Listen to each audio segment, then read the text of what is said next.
Bonjour à tous. Dans la paracha de Béchalach,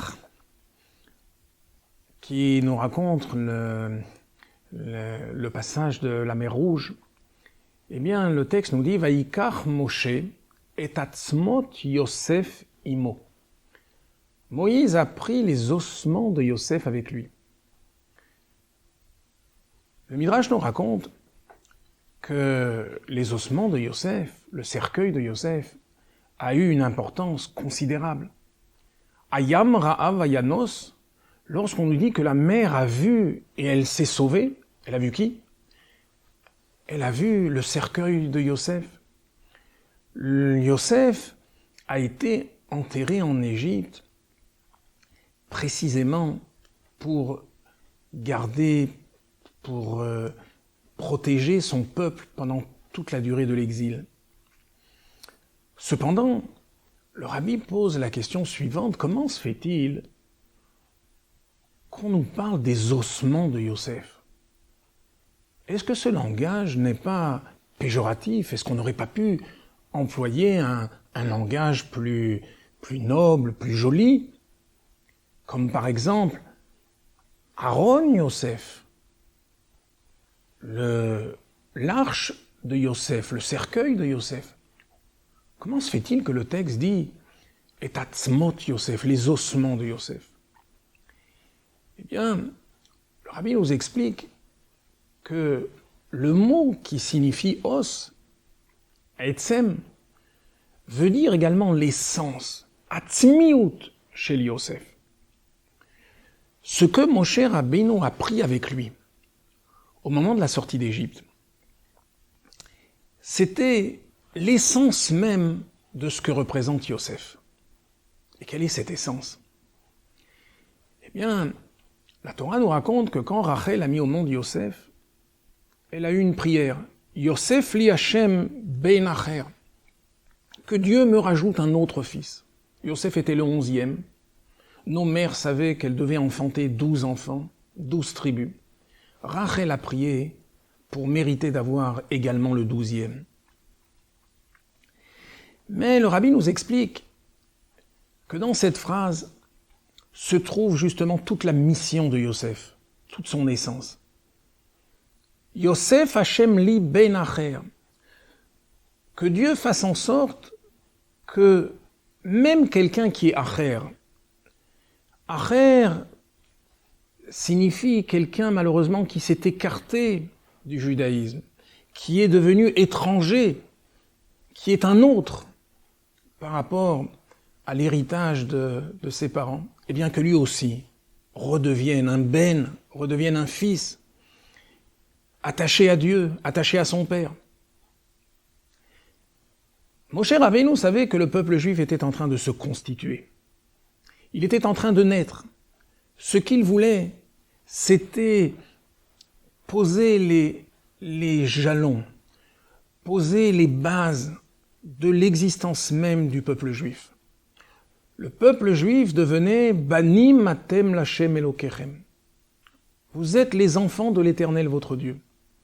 Alors Moshe dit à son peuple, sachez que vous devez montrer de la sollicitude pour tous les enfants d'Hachem, même ceux qui se sont éloignés, même ceux qui malheureusement s'appellent pour un temps Acher, eh bien vous devez en faire un ben, un fils.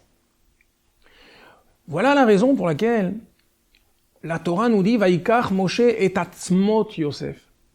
Moshe a pris, non pas les os, l'essence même de ce que représente Yosef. On se souvient que Yosef a été vendu par ses frères. Avant d'être vendu à l'âge de 17 ans, lui qui étudiait tous les jours avec son père, Yaakov, eh bien, a eu son dernier cours. Les dernières paroles de Torah qu'il a entendues de son père. Nos sages nous disent « Ali pater adam mechavero ela mitoch dvar halacha ». Un homme ne doit quitter son ami qu'avec un mot de Torah, de sorte que lorsqu'il se souviendra des paroles de Torah, il se souviendra également de son ami. Quelles étaient les dernières paroles la dernière étude que Yaakov a eue avec son fils. Eh bien, nos sages nous disent que la dernière halakha que Yaakov a enseignée à son fils, c'était le din de Egla Arufa. C'est-à-dire, vous savez, cette génisse que l'on égorgeait pour pardonner les habitants d'une ville qui n'auraient pas porté assistance à un homme, malheureusement, qu'on a retrouvé mort sur la route, dans le champ. Ki matzeh halal ba'adama. Lorsqu'on trouvera un cadavre sur la terre, etc., nofel basadé, qui est tombé dans le champ, eh bien, lorsqu'on trouvait malheureusement un tel drame, eh bien, les sages d'Israël venaient sur place, ils prenaient un instrument de mesure et ils voyaient quelle était la ville la plus proche. Cette ville la plus proche devait rendre des comptes. Avez-vous reçu cet homme convenablement? L'avez-vous nourri? L'avez-vous escorté? Alors, voici les dernières paroles, la dernière loi que Yosef a entendue de son père. Et d'ailleurs, lorsque Yosef se fait connaître à ses frères et qu'il leur demande d'aller chercher leur père en Canaan pour le faire descendre en Égypte, en lui disant qu'il est encore vivant, son père n'y croit pas. Mais dès qu'il voit les charrettes, les agalot, Asher Shalach Yosef Laset Oto, lorsqu'il voit les charrettes que Yosef a envoyées, soudain il se souvient que Yosef a retenu la dernière leçon qu'il lui avait donnée. Parce que les agalot font allusion à la egla, c'est le même mot, à cette génisse dont il est question dans ce passage de la Torah. Alors vous allez me dire, quel rapport entre Yosef et cette dernière règle, cette dernière loi qu'il a entendue de son père? Eh bien, le rabbi nous explique que cette règle de la Egla Arufa nous montre l'amour infini que chacun d'entre nous doit à chacun de ses frères, la sollicitude que l'on doit avoir pour un juif, même très éloigné, ce acher que l'on doit transformer en ben. Le rabbi nous dit Ki matzeh halal basadé. Lorsqu'on trouvera un cadavre, c'est quoi halal? Halal, ça veut dire en hébreu vide. Quelqu'un qui est vide. Pourquoi il est vide? Parce qu'il n'a pas eu la chance d'étudier la Torah, parce qu'il n'a pas eu la chance de faire les mitzvot. Nofel basadé. Il est tombé dans le champ, c'est-à-dire dans la matérialité, la grossièreté du monde physique dans lequel nous vivons. Esav ish sadé. Ésaü était un homme du champ.